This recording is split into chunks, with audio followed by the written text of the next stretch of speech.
121 মকতুব।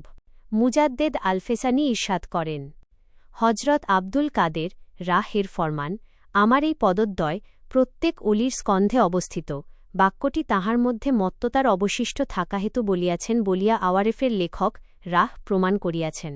তাহার অর্থ একথার ত্রুটি অন্বেষণ নহে, যেরূপ অনেকে ধারণা করিয়া থাকে। ইহা তাহার প্রশংসা মাত্র, বরং প্রকৃত ঘটনা বর্ণনা করিয়াছেন। অর্থাৎ এই প্রকারের বাক্য দ্বারা গৌরব ও অহংকার অনুমিত হয়, তাহা মত্ততা ব্যতীত হইতে পারে না। পূর্ণ সংজ্ঞা থাকিলে এইরূপ আলোচনা করা সুকঠিন। তৃতীয় খণ্ড, পঞ্চম ভাগ, 121 মকতুব। বিশ্লেষণ ও তাফসির। হজরত আব্দুল কাদের জিলানী রহয়ের বাণীর সঠিক তাত্ত্বিক মূল্যায়ন। বিষয়টি আরও পরিষ্কার করে নিচে তুলে ধরা হল। পূর্ণ হুশ বা জ্ঞান পূর্ণ সংজ্ঞা থাকলে এ কথা মুখ দিয়ে বের হতো না।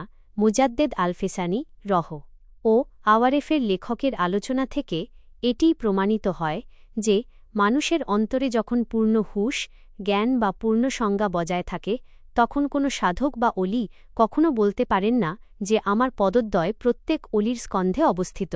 এই ধরনের কথা তখনই মুখ দিয়ে বের হতে পারে যখন সাধক তার সাধারণ হুশ বা জ্ঞান হারিয়ে মত্ততার ঘোরে থাকেন। যদি পূর্ণ জ্ঞান বা সংজ্ঞা অটুট থাকত, তবে এমন কথা কেউ মুখ দিয়ে উচ্চারণ করতেই পারত না। অর্থাৎ পূর্ণ পরিপূর্ণ জ্ঞান ও হুশ থাকলে এমন কথা মুখ দিয়ে উচ্চারণ করা যে অত্যন্ত সুকঠিন ও অসম্ভব, এটাই এখানে বুঝানো হয়েছে। আওয়ারেফের লেখকের প্রমাণের স্বীকৃতি যখন মুজাদ্দেদ সাহেব উল্লেখ করেন যে আওয়ারেফের লেখক এটি প্রমাণ করেছেন, তখন তিনি এই সত্যটিকে পুরোপুরি স্বীকৃতি দেন। অর্থাৎ এটি যে মত্ততার ফল এবং সকল অলির ঘাড়ে কারো পা থাকার দাবিটি যে হুশস্থায়ী কোনো সত্য নয়, এই বিষয়টিকে মুজাদ্দেদ সাহেবও জোরালোভাবে সমর্থন ও স্বীকৃতি জানিয়েছেন। সমালোচনা নয়, বরং প্রকৃত সত্য প্রকাশ ও বুজুর্গের আসল প্রশংসা। অনেকে ভুলবশত মনে করতে পারেন যে এসব কথা বলে বা কোনো বুজুর্গের ভুল ধরিয়ে দিলে বুঝি তাকে অমর্যাদা বা অসম্মান করা হল।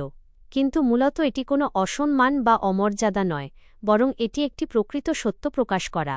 কোনো বুজুর্গের ভুল বা মত্ততার অবস্থার অবসান ঘটিয়ে যখন আসল সত্যটা প্রকাশ করে দেওয়া হয়, তখন তা সেই বুজুর্গের মর্যাদাকেই সঠিক রূপ দেয়।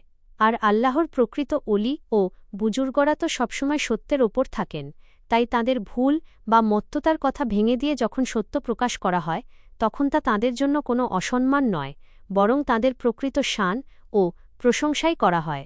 মুজাদ্দেদ সাহেব এই লেখার মাধ্যমে এটাই প্রমাণ করেছেন যে জেনে শুনে অহংকার করার অপবাদ থেকে তাঁকে মুক্ত করে মূলত তার প্রকৃত মর্যাদাই রক্ষা করা হয়েছে।